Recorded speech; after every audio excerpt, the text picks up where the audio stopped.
Stage. Okay, so the chocolate is basically where I want it to be. I'm sorry, I'm left-handed, so I'm probably in the way of the camera, but I'm just going to remove it from the heat. You could take the pot off, but I'm going to leave the bowl and the pot together. That way the heat that's still in the pot will keep my chocolate nice and warm. I'm just going to scrape this off and get it out of the way. So basically you take your mold, you get everything ready.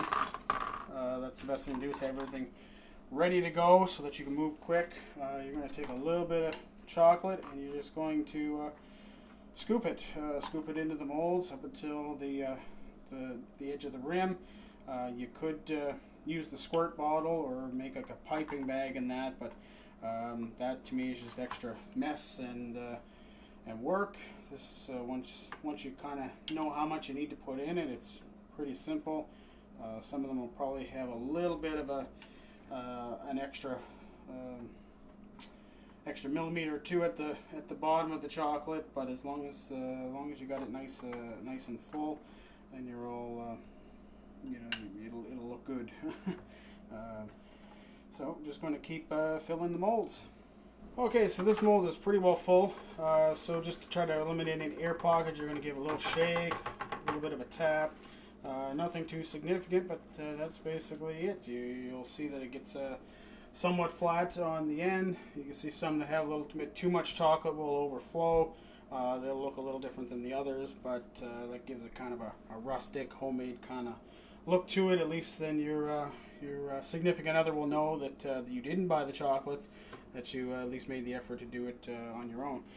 So now I'm going to take this one here. This is one of the lollipop style, and we're going to do the same. We're just going to fill it in with some chocolate. This one takes a little bit more chocolate, as you could see, but basically fill it in, give it a little bit of a shake, and then you add your stick. Now it's got a pretty long spot for the stick. As you can see, it's not even touching the chocolate, so I always stick it in probably about an inch into the chocolate. That way there it doesn't break off, and as soon as I take the first bite, then I give it a little bit of a twist to try to get the chocolate incorporated around the stick, give it a little bit of a shake and a tap, and basically that's all lollipop done. So I'm just going to continue with my molds and get these into the fridge.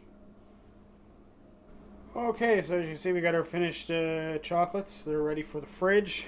So I'm going to have to open my fridge, leave it open while I work here, because I only have one hand to work with. But you just basically take the chocolate, find a flat spot for it where it's not going to tip, and you're just going to leave it there.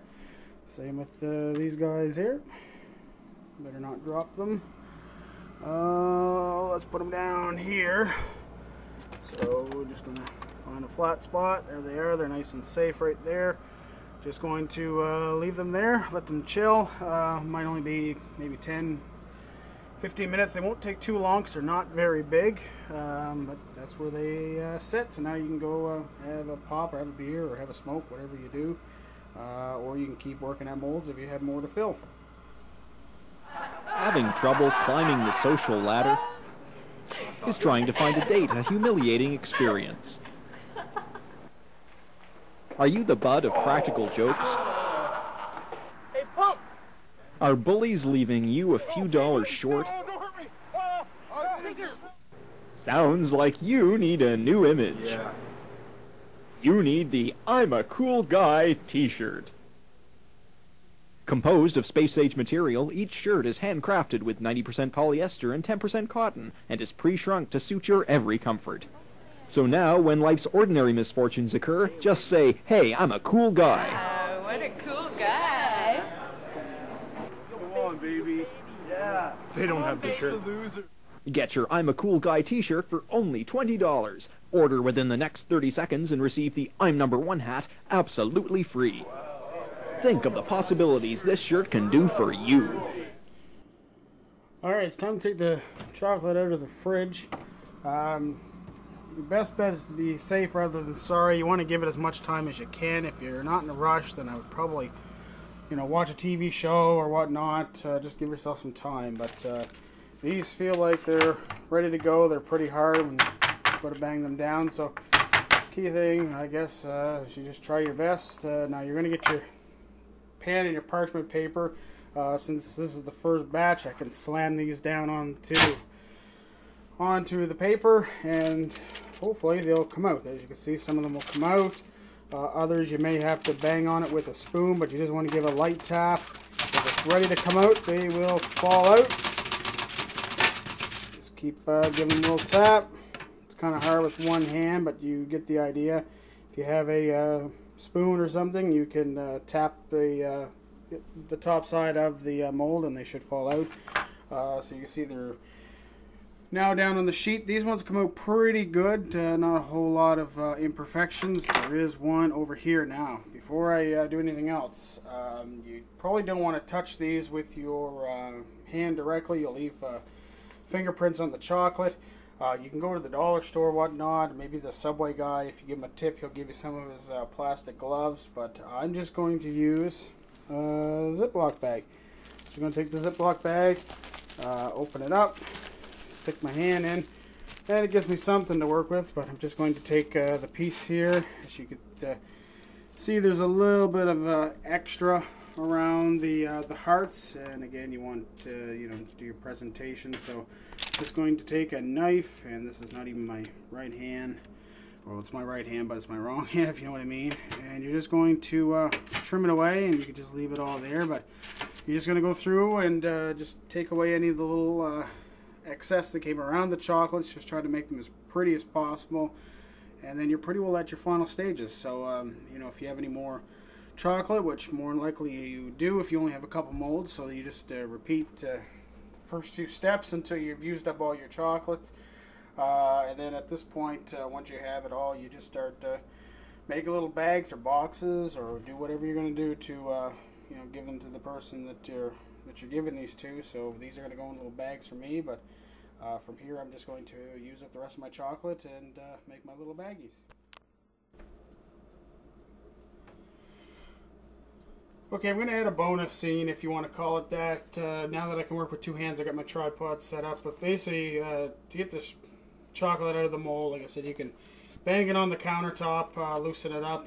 But basically, flip it over. Some pieces you might be able to just push through with your finger. Just give the mold a little press. Let's see if this one does it. Oh, there's a few, but you just basically give them a little twist. You don't want to go too hard. You might break them. If the chocolate's not ready, it's going to stick to the mold. If that happens, well, then you might have a piece or two for yourself to eat. Another thing you could do is take a spoon, just give it a whack. See, I'm getting the pieces that I'm not even trying to hit to fall out, but let's just keep going. There we go. One more there, and done.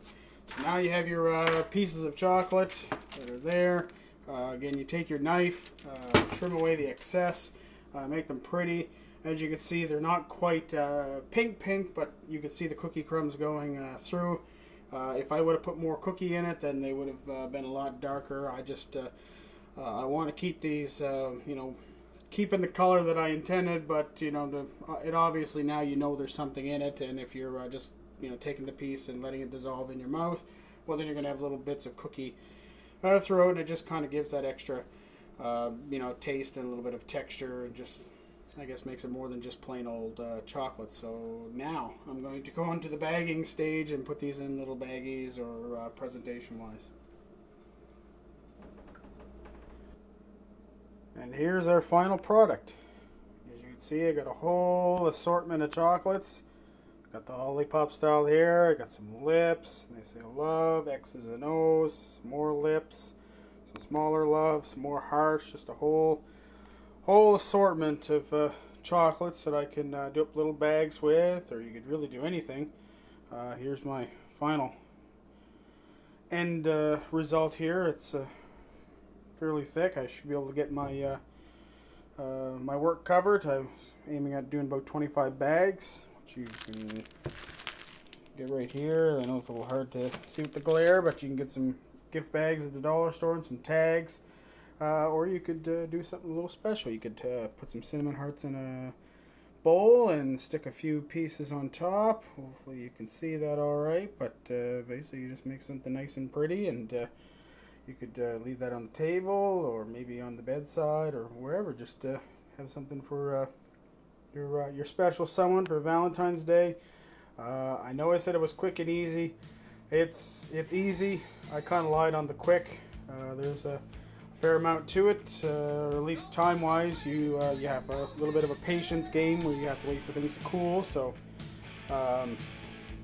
really, if you have a day to kill, or a couple hours to kill, depending on how much you're going to make, it's fun, and you can do it pretty well for any season. If you go to the bulk stores and whatnot, you can get a whole arrangement of molds. So it's not just limited to Valentine's Day. So for maybe my next video, we'll see you next time. I haven't decided what that one's going to be yet, but until then, hope to